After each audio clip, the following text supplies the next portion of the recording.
guest this evening. She's currently doing a major project about museums in New York. She's a museum enthusiast. Please welcome Jane August. This is the studio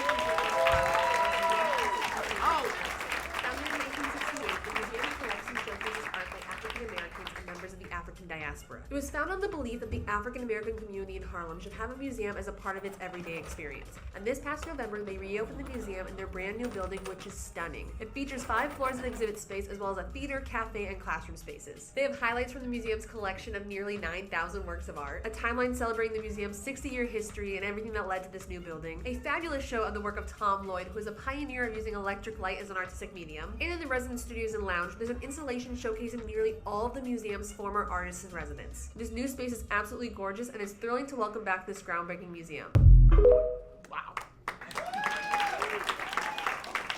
Sorry, and I spoke over it. What museum was that? I think that was the Studio Museum in Harlem. I don't know, I never make those videos to be that large of a scale and to hear myself that much. Well, there you go. Welcome to the world of theater. So, why don't you tell us a little bit about your project, about what you're doing? So, I have this project where I'm visiting every museum in New York City, Wow. which, believe it or not, there's like 190 of them. Wow. And so I thought I would finish this maybe in 3 years, and now I've been 5 years into this. And every time they open a new museum, I beg for them to stop. That is tough. That does knock you down a peg. So yeah, what made you want to do something like this? What got you into this, your project? So I was bored. That, as most things come about, I was working my service industry job in live music, and then a pandemic happened, and then you're not allowed to go in any spaces with other people, but the thing that you could go to when things started reopening was museums, where everyone had to stay far away from you. And so I was like, okay, what if I go visit them all on my 12th month of being furloughed? Like, I can do that fairly soon. And that's why, because I needed to leave my house and do something.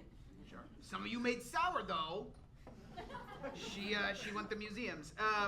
So are you the kind of person who likes to take on big projects like this? Were you big on social media, prior to this endeavor? I like big projects. I was not big on social media prior to this. Except to my friends, I think. But this was... Yeah, go ahead. And how far are you into the project of Yeah. those 190? I have been to 161 museums Wow. in the 5 worlds. You're getting there. And this week I finished a borough finally. I've now visited every museum in Queens. Wow. So, have you been to the Pinball Museum? Yeah, I have. Wow. There you go. So I guess our next question is, what counts as a museum? Is an aquarium a museum, or is it a prison for fish? I do not consider aquariums or zoos to be museums. Wow. Interesting. It's just weird to be Just like, an I'm gonna pay to go look at something living that probably doesn't have a choice to be here. Yeah, there you go. So that sounds like it supports your prison for fish. It is a prison for fish. Okay. Well, I'm just getting on the same page. Yeah. So zoos, aquariums don't count. What about some of these nebulous things like these? No. No. How about historic houses? Yes, the historic houses are museums. Okay. If you can go in and see stuff. Usually they have a little exhibit that you're like, why are we in this house from this rich person a long time ago? But they use a lot of them also as community centers, essentially. So that's why they're good. So obviously our show is really about New York and how issues relate to the city. So do you think New York having this many museums benefits the city as a whole? I think it does if people knew that they existed. And do you think that that's a big issue for museums, is getting their name out there? Yeah, I'm visiting every museum in New York City, and I'm still discovering museums that exist that I haven't known about for the past 6 years. And I'm like, bro, who's doing your marketing? You're doing a really bad job if you have to find me through an email because you heard me on the radio. Be like, oh, I have this museum. You should come. Sorry we never told a single person about it. Well, how? So compiling the list of museums, I imagine, is a feat in and of itself. And you're saying that it gets updated and things like that.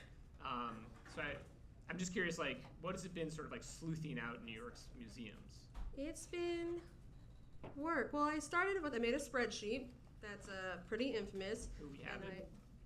I have it here. Wow. This is like the only time I've ever printed it out. It's 7 pages, I think. Oh, God. And I made it at the beginning, and then I add when I find stuff. And right now, as I'm nearing like these last 30, it's the museums that I don't know if they still exist or not. And I have to start like banging on doors and calling random numbers and start making videos saying, I think this is a tax fraud scheme. So someone has to come out and say if it's real or not.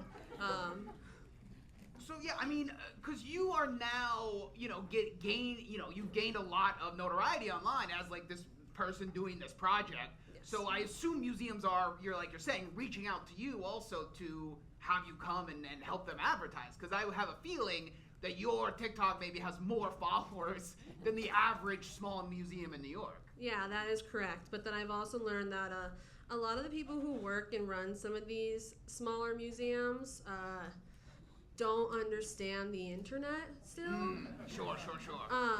Like I went to a museum and they're like, this is Jane, she's writing an article for the news. And I'm like, no, I'm not. I'm like taking photos and videos. And she's like, so you're writing a piece with those videos, right? And I'm like, no. I'm like, how did you reached out to me? How do you not know what I'm doing? So it's a lot of that and kind of digging through emails and being like, do you still exist? Can I show up? If I show up, will you unlock the door, please? We reached out to some other people who run and work at museums for this show. You'd be surprised how many of them aren't stage people. Oh, I know. Yeah. I went to the new museum opening party the other night, and it was, Boo! oh. Wait, the new museum, doesn't that already exist? Yes, well, they reopened because they closed and then they doubled the space, and I don't know. There were some people there that was like obviously like finance people who just like put money into museums who have zero personality, and I'm like, why are you letting them at this party? Can't you separate them from like the artists like all the other museums do? I just want to say, I know a lot of very good rich people with zero personality who put money into things. And well, yes, thank you for putting your money into things. to them we salute you. But don't ask me what TikTok is when I talk to you about it. Yeah. Now, have you been also including and going to these kind of like for-profit and novelty museums?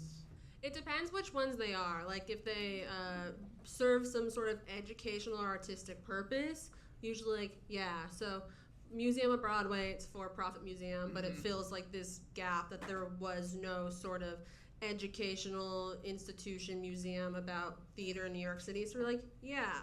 But like Museum of Ice Cream, where I did go, they invited me. I did not learn a single thing about ice cream there. Not a museum. But did you eat ice cream? I did. I had like a really big tummy ache afterwards. The slide there is awesome. And then I just learned though that a friend of a friend did break her leg jumping into the 2-foot ball pit there before her wedding.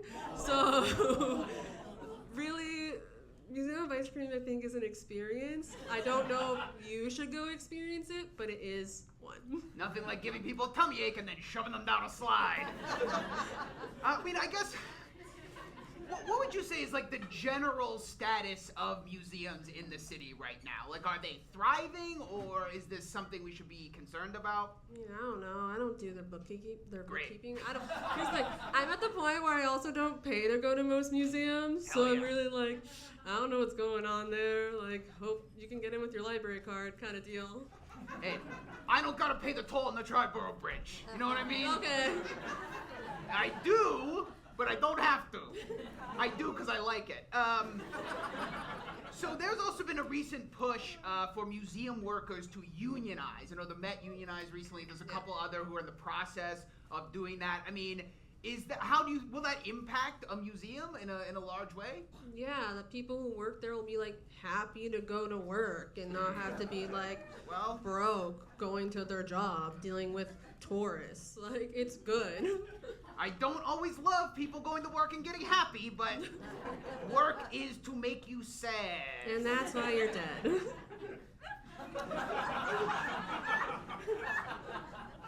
I have to imagine after visiting so many museums that you've picked up some tips and tricks, maybe.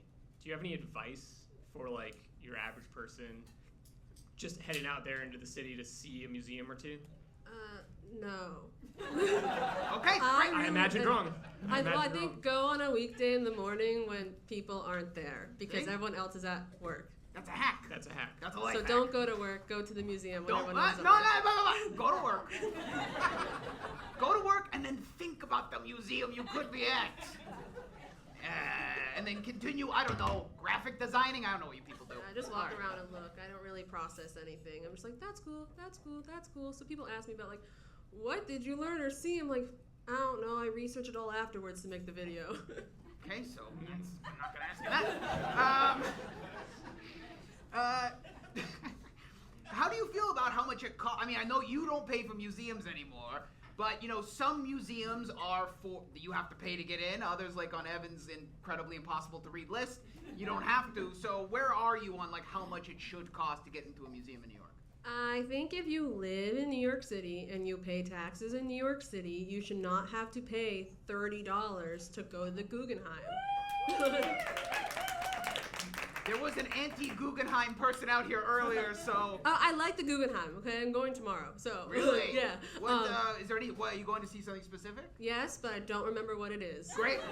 It's in my calendar. I'll let you know when I get there. So you talked about clearing out a borough. Are there areas of the city you think could use a museum? Where you're like, oh, this is kind of like a museum desert or what have you? I'm surprised that there isn't a museum in Forest Hills. I think that's really fascinating neighborhood with so much great history. I mean, Southern Brooklyn has very few, if any, museums. There's like the Coney Island Museum, and then there's allegedly some like Jewish museum in Mill Basin with like a weird website. I don't know if it exists. I'm amazed at how many museums in New York are like National Treasure style mysteries, where you have to like hunt down if they exist or not. Oh yeah, like there's the Booze History Museum on Staten Island. I thought didn't exist. Then I did like an interview with Atlas Obscura, and I made an Atlas Obscura account, and then I was like, okay, let's try to find if this museum exists anymore. The Facebook page that you're supposed to DM seemed like it was hacked. So I found an old New York Times article. The guy who ran it, Googled him, found his personal Facebook page, DM'd him, being like, hey, does this exist? Can I come? And then he responded, yeah, call me. He said, actually, that's the wrong number. Call this number. We played phone tag. Finally, he's like, okay, maybe come next month because I'm busy this month. And then I get a text maybe like 2 weeks before I go and be like, how's this day? And so then me and my friends venture to Staten Island to go to this Russian man's house to see the museum in his home. And it was awesome. I'm sorry. This was Booze, Booze Museum? Yeah, there's a lot of shots taken. It got to the point where we got to pour our own, so I was taking babies. But some of my friends did take 15 full shots at noon on a Friday. Whoa. What were they, celebrating VE Day? Can you, That's the day that we won World War II. Yes. Right. To me, that's the last time I took a shot. All right.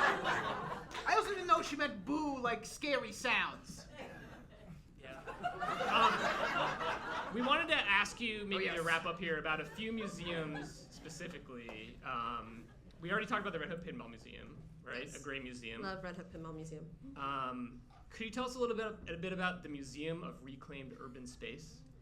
The Museum of Reclaimed Urban Space. Ooh. It's in the East Village, and it's kind of like an activist museum. So it's about activism in New York City and like Occupy Wall Street and all those kind of initiatives. And it's ran by volunteers. It's like they type up the exhibit, they print it out, they paste it on the wall, and that's the museum. And so the Museum of the City of New York's like exhibit about activism that everyone loves to go on field trips was inspired by the Museum of Reclaimed Urban Space. Wow. And it's free. Great. How about the Alice Austin House? I love the Alice Austin House. It is the gayest museum I've been to in New York City, and it is on Staten Island. They're playing with fire. Yeah, is like this 18th, 19th century photographer, one of the few women street photographer of the time, who had a roommate, and they lived in this cute house on the shore of Staten Island and threw their gay little parties. And so it's about like photography and also like queer history in New York City. Beautiful. Tell us about the City Island Museum. The City Island Museum is at City Island. Does anyone know about City Island? Okay, there's a few. It's Yeah, like this crowd's gonna know about the little islands. I don't know, who knows? It's up in the Bronx. People don't go to the Bronx that far. You have to go like the end of 6 and take a bus. Orchard Beach. And there's like it's like a 1 mile by like 1.5 mile island, and had a big shipbuilding industry, and so it's Hell about yeah. that and this little island that exists in the Bronx. My dad used to live there, so it was fun to go to that one. I will say, I like places that build ships. I do not like places that you can only access via bus. That's You can drive there too. good. A couple more. Okay. Just a couple more. The Living Museum in Queens. Okay, the Living Museum is in the Creedmoor Psychiatric Center Hell yeah. in Queens. I posted a video and then had to be like, please don't just show up to the psych ward.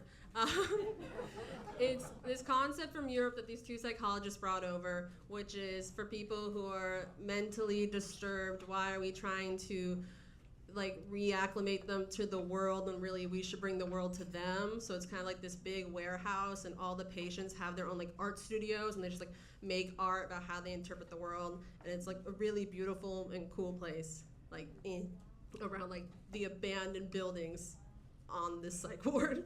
You know, the Korean War technically still happening. They never signed a peace treaty, only a ceasefire. Tell your friends. Now, Mr. Moses, he asked earlier about the state of museums in New York. We were curious about you mentioned to us before the show about the New York Fire Museum. Ooh, cool. What's going on with that? Okay, so the New York Fire Museum was the second museum in my project of visiting every museum. We went there on the first day of the project.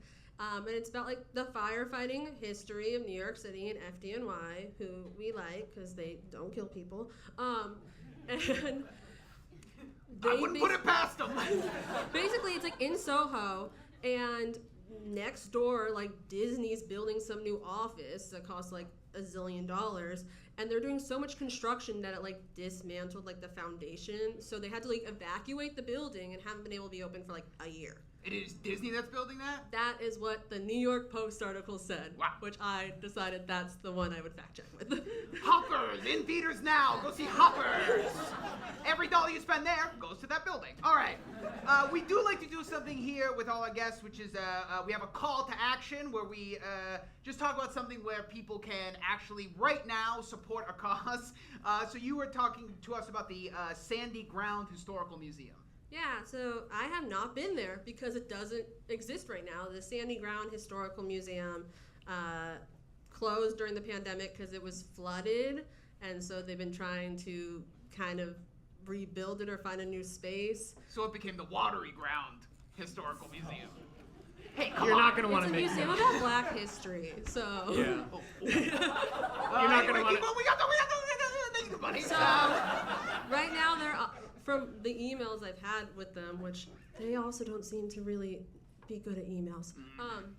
But they're working as like a traveling museum to schools on Staten Island and trying to rebuild it. And they're like, you can come see our collection. Like when, like where? So I guess they're fundraising Well, so money. they're fundraising to reopen the museum, and so highly encourage everyone here to, if you have a few dollars, are to able throw to, some yeah. money towards Sandy Ground. Or share the link if you don't have the money. But for right now, we're gonna take a little break. Let's give it up for Jane August. She will be back with us in the second half of the show. We're gonna take a quick 5-minute intermission, go get a drink, go get an empanada, and we will see you in a little bit. Thank you very much.